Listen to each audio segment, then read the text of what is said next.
Vamos seguir nesse assunto, então. O Ministério da Saúde, a gente lembra, foi um dos mais afetados pelo novo bloqueio, por exemplo, feito pelo governo federal no orçamento. A estimativa é de que mais de R$ 1 bilhão não cheguem aos projetos de assistência de saúde. Como a gente viu há pouco agora nesse domingo, a equipe de transição de governo se reuniu para discutir os desafios da área. E a gente segue nesse assunto agora para conversar com o ex-ministro Arthur Quioro, que também é integrante do Grupo Técnico da Saúde da Transição. Ministro, muito bem-vindo aqui. Boa noite para o senhor.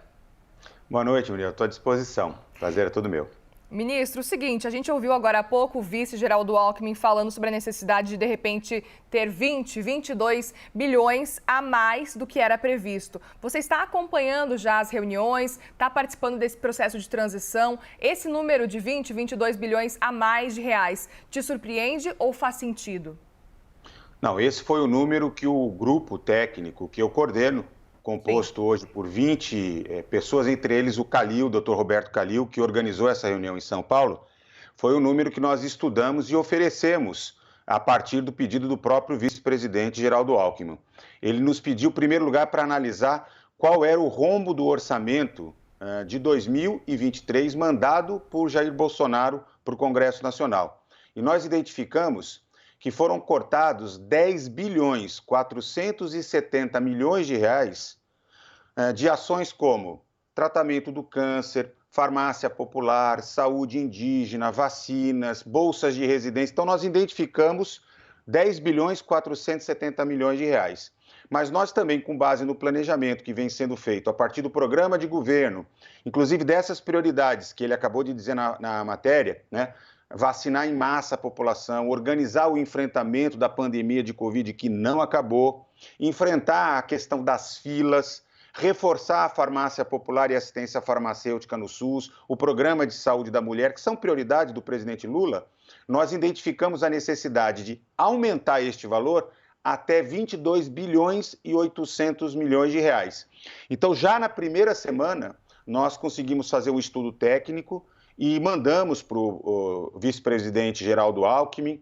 Ele analisou, aprovou, levou ao conhecimento do presidente Lula, e é por isso que hoje a gente se sente bastante tranquilo, por um lado, embora preocupado, porque depende da aprovação do Congresso Nacional, daí a importância da aprovação da PEC, mas tudo indica que nós vamos ter para 2023 uma realidade em que o discurso da prioridade da saúde será materializado, de fato, com recursos, eu não diria que os recursos que ainda são suficientes, porque se nós compararmos o gasto internacional, o gasto per capita, etc., ainda assim não será suficiente, mas um cenário absolutamente diferente dessa tragédia que é hoje o financiamento da saúde e do SUS no Brasil.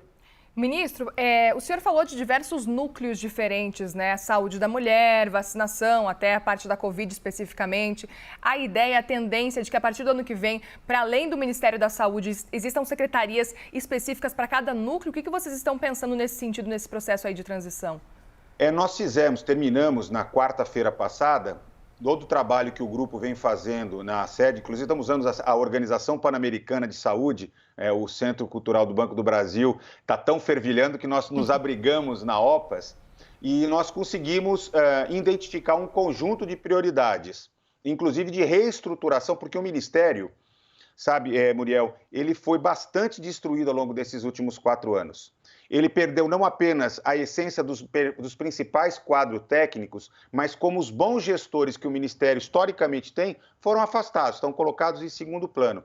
E algumas áreas, por incrível que pareça, elas hoje não têm sequer uma coordenação, como é o caso da saúde mental, da área de álcool e drogas, ou, por exemplo, para a política de câncer.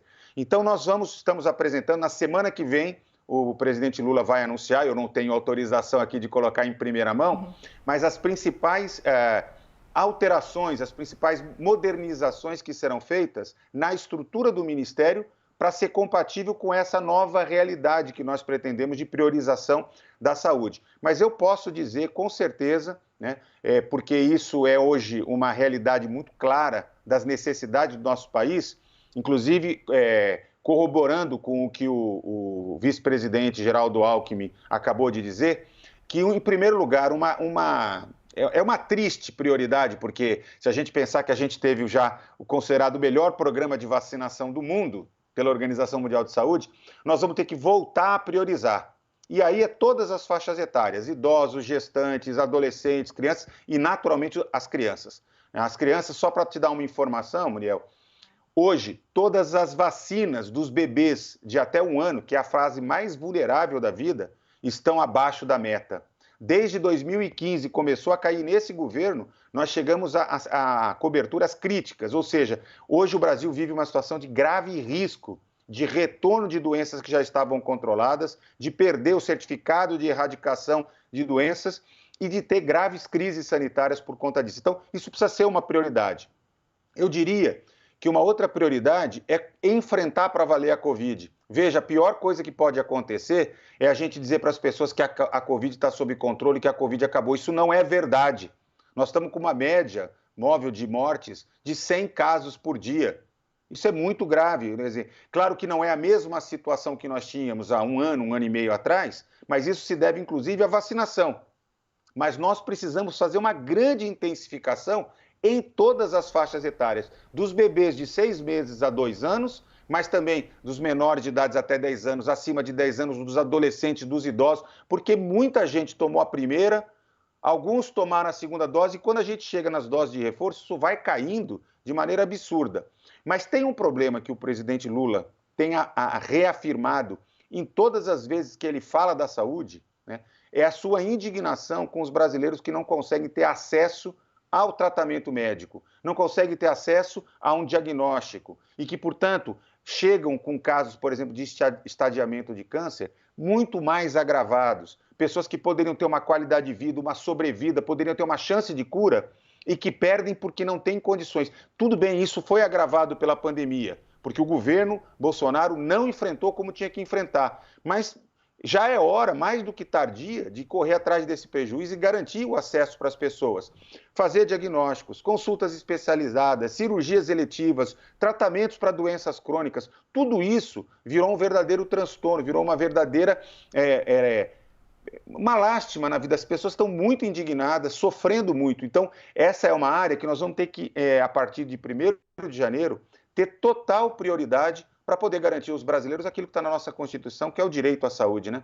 Sim, com certeza, ministro. O senhor falou sobre a necessidade de intensificar a vacinação quando se trata de Covid-19. A gente sabe, ministro, que tem muitos municípios, ainda hoje, nesse mês agora de dezembro, que não estão recebendo vacinas suficientes, nem mesmo para adulto e também muito menos para crianças, por exemplo. Mas, para além disso, tem pessoas que não se sentem à vontade, infelizmente, de tomar vacina ainda hoje, no fim de 2022. Não apenas isso, tem pessoas que pensam que já tomaram a primeira dose e que não tem necessidade alguma de tomar outra dose ou não se sentem com coragem por causa, de repente, dos sintomas, dos efeitos colaterais da vacina. Ainda hoje, a gente precisa lembrar sempre que os efeitos são menores do que os riscos, não é? Mas, afinal de contas, o que o governo eleito pretende fazer a partir de agora e que vocês têm discutido na transição para convencer as pessoas de que é necessário completar o esquema vacinal e não só isso, de fazer com que as vacinas cheguem até a população? Sabe, Uriel, esse é um grande desafio. Não basta simplesmente retomar nossa enorme capacidade de vacinação, porque nós temos, o SUS já provou isso. Eu quero lembrar, eu fui ministro em 2014 e 2015, nós tínhamos cobertura de todas as vacinas acima de 95%. Então, o Brasil sabe, a nossa rede básica, as equipes de saúde da família, nossa enfermagem, nós temos Zé Gotinha. Então, a estrutura tem. Mas, olha, nós temos problemas muito graves. Nós temos, primeiro, que combater as fake news, voltar a disputar com a população a informação segura de que a vacina salva vidas, que vacinar é um ato de proteção individual e é um ato de solidariedade, de amor à vida, né, de respeito ao próximo, porque não adianta vacinar sozinho se a gente não tem uma cobertura ampla. Nós vamos ter que ter, então, informação segura. Nós vamos ter que combinar alguns mecanismos que foram muito exitosos para o Brasil chegar onde chegou.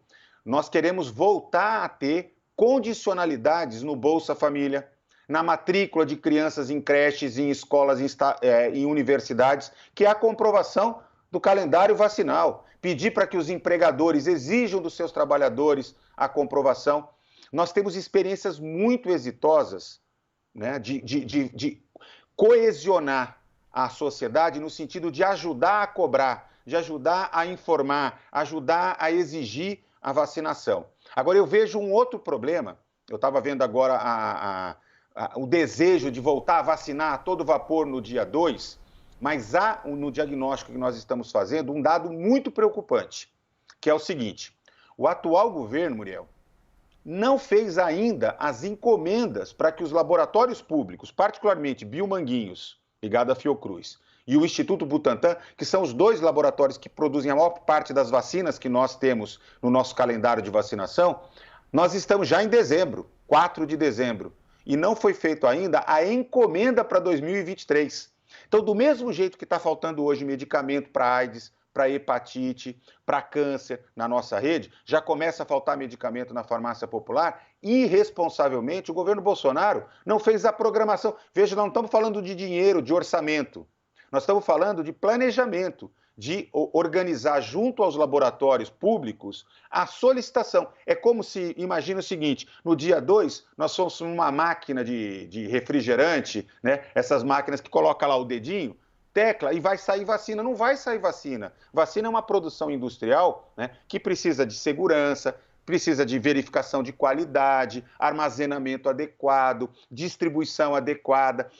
Uma campanha de vacinação precisa de todo um processo de organização, mas nós vamos sim, a partir do dia 1º de janeiro, nós vamos ter o presidente Lula, o vice-presidente Geraldo Alckmin, liderando esse movimento, convidando personalidades, artistas, os atletas, enfim, as igrejas, os clubes de servir. Nós vamos ter que mobilizar toda a nossa sociedade para poder retomar, num espaço relativamente curto, que seja capaz de nos garantir proteção, a cobertura ideal para todas as vacinas. Da paralisia infantil à vacina contra a Covid. E é claro que vamos ter que ouvir os especialistas. Porque, veja, o nosso Programa Nacional de Imunização foi totalmente desestruturado. Os especialistas que formam o comitê assessor, que estão antenados com as descobertas científicas, com as recomendações da Organização Mundial de Saúde, o comitê não funciona. Né? Eles simplesmente deixaram de ser ouvidos porque dizia o governo Bolsonaro: tem que vacinar, tem que incluir tal vacina, tem que fazer em tal faixa etária. E o governo era absolutamente arredio a qualquer orientação científica. Então é muito importante que a gente tenha muito claro que, independente de quem venha a ser o ministro, a ministra que o presidente Lula escolha para dirigir o Ministério da Saúde, a partir do dia 1º de janeiro, a orientação que vai prevalecer é a orientação baseada no conhecimento científico, no conhecimento seguro, na informação adequada e num compromisso de mobilização da sociedade, porque esse não pode ser um papel só do Ministério da Saúde, das secretarias estaduais, municipais de saúde. Tem que ser uma responsabilidade das famílias, dos empregadores, dos trabalhadores, enfim, de toda a sociedade, né?